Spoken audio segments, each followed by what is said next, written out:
Olá, pessoal! Bom dia, boa tarde ou boa noite, mais uma vez, dependendo do momento em que vocês estiverem assistindo a nossa aula.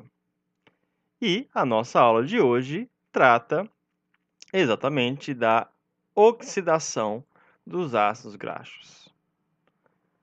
Esta é mais uma aula da disciplina de Bioquímica, ofertada para o curso de Biotecnologia. Eu sou o professor Murilo Alves.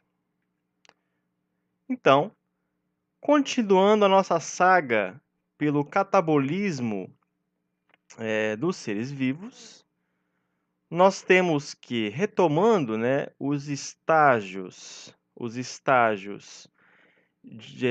presentes do catabolismo, o estágio 1, 2 e 3, sendo eles divididos em estágios de produção de um composto convergente, na forma aqui do acetilcoenzima A, sendo que após a formação deste composto convergente, o acetilcoenzima A, nós temos no segundo estágio o direcionamento desse acetil-CoA para uma etapa de oxidação, que ocorre em uma via anfibólica, cíclica e anfibólica, que no caso é o ciclo do ácido cítrico.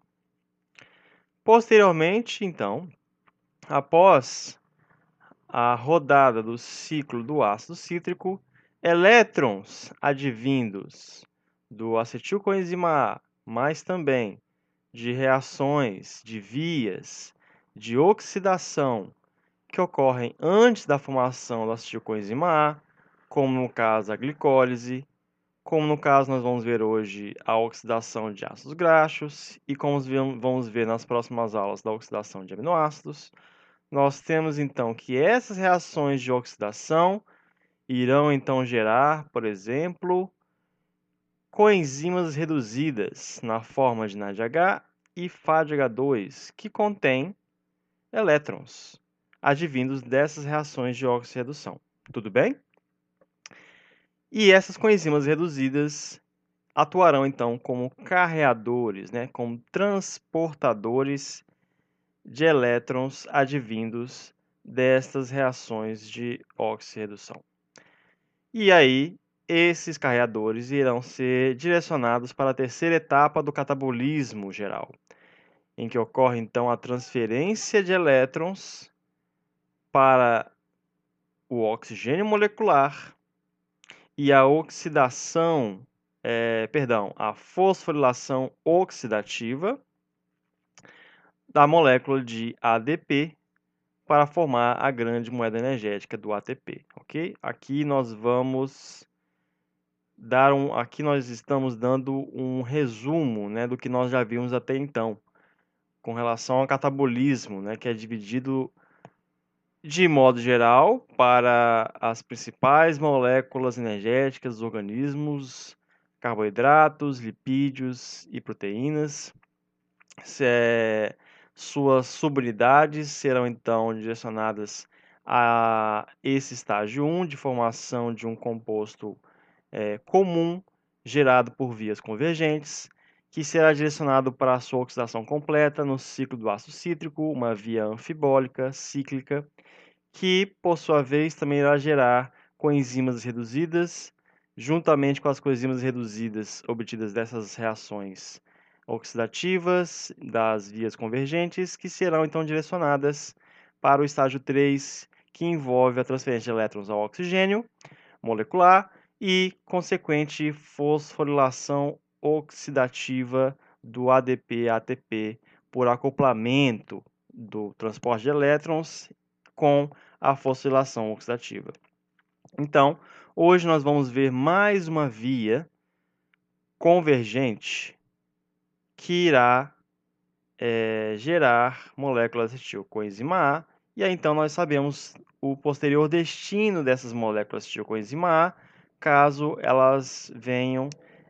essa molécula venha a ser utilizada para a produção máxima de energia química na forma de ATP.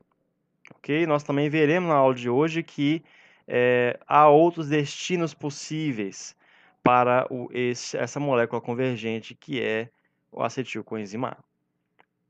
Bom, então, uma das primeiras coisas que precisamos fazer é realmente comparar a produção energética advinda dos triacilgliceróis com a produção energética advinda de carboidratos, né?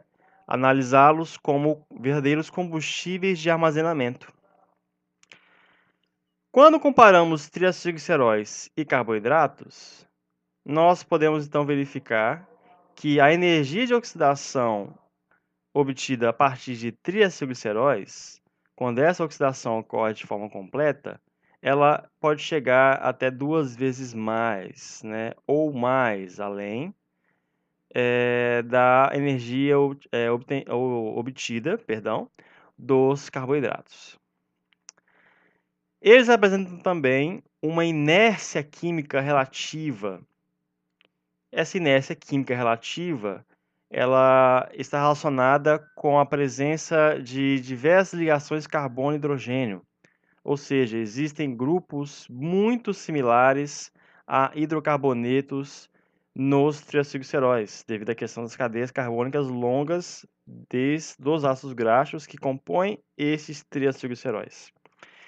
Isso faz com que a molécula, então, apresente essa dita inércia química relativa, que é necessária para que, então, eles atuem como principais reservas energéticas nos seres vivos. Além disso, eles são insolúveis em água, insolúveis em solventes polares, ok? Então, desta forma, há uma vantagem e, ao mesmo tempo, um problema. A vantagem está justamente na questão de como eles são insolúveis, não há necessidade de que ocorram camadas de solvatação. A água, moléculas de água não tendem a interagir com essas moléculas. Não é estável, não é termodinamicamente estável. Então, há um afastamento das moléculas de água.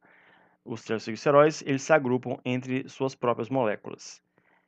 Porém, no caso, há um problema. Como então utilizar esses triacilgliceróis em um ambiente tipicamente aquoso, que é, no caso, o interior das células, né? E também o interior, o espaço intertecidos, né? Intertecidual, por exemplo.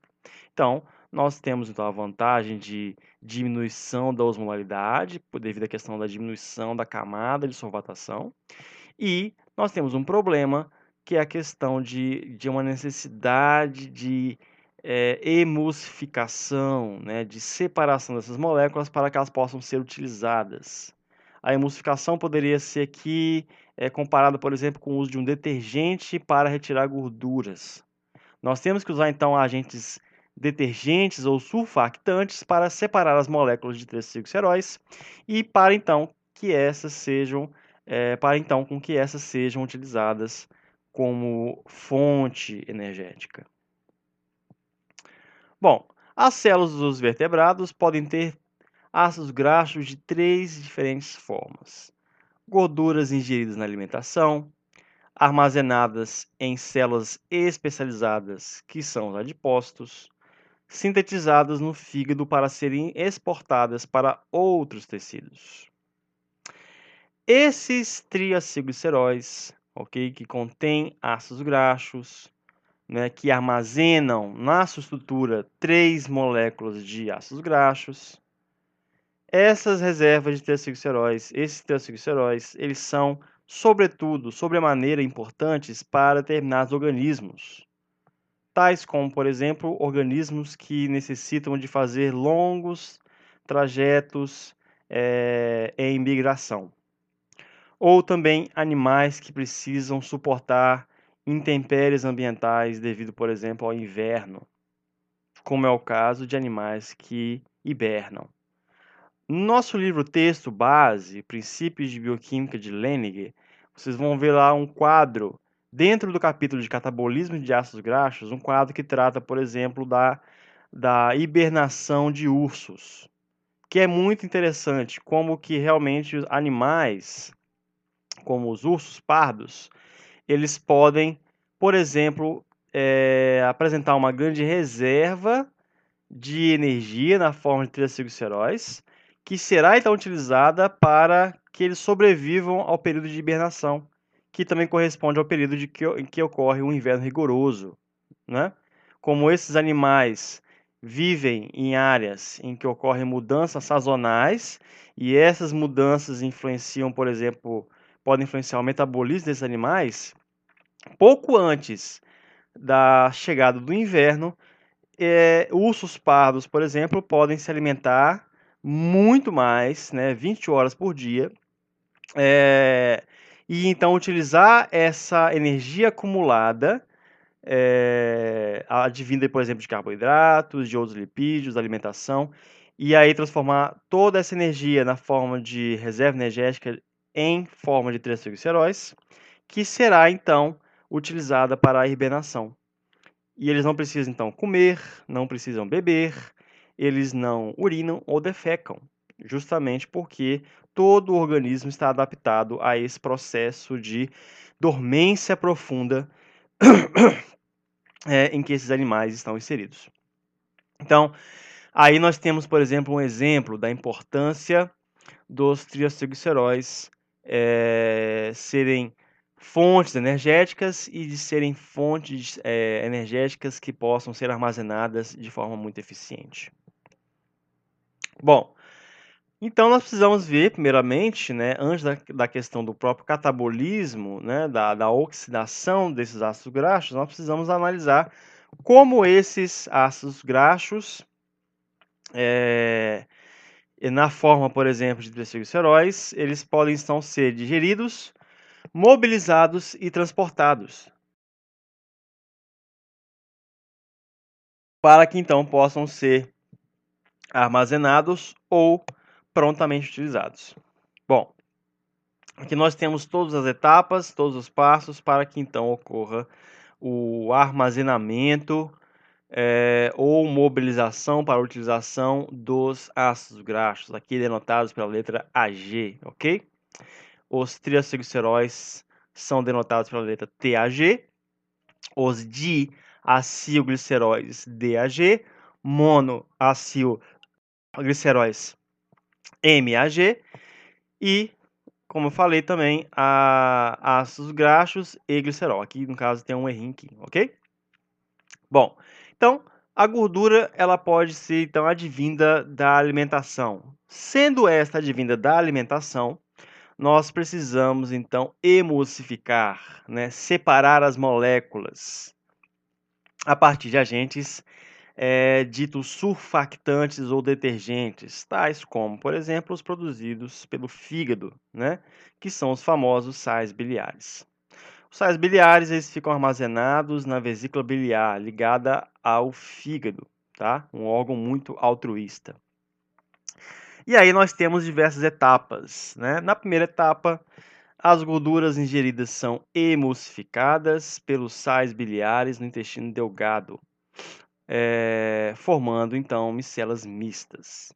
Em uma segunda etapa, as lipases intestinais hidrolisam os triacilgliceróis em diacilgliceróis, monoacilgliceróis, ácidos graxos e glicerol, ok? Aqui, perdão pelos eventuais errinhos. No terceiro passo, nós temos que os ácidos graxos e outros produtos da hidrólise são absorvidos pela mucosa intestinal e então convertidos novamente em triacilgliceróis. Vejam que então as lipases intestinais hidrolisam os primeiros triacilgliceróis advindos da dieta, porém eles serão então reconvertidos em triacilgliceróis. Numa quarta etapa, os triacilgliceróis estão reconvertidos, juntamente com o colesterol e as ditas apoproteínas ou apolipoproteínas, são incorporados nos ditos quilomicrons, né? Nós vimos sobre os quilomicrons na aula de lipídios. No quinto passo, esses quilomicrons migram para os tecidos por meio do sistema linfático, ok? Do sistema vascular linfático e da corrente sanguínea.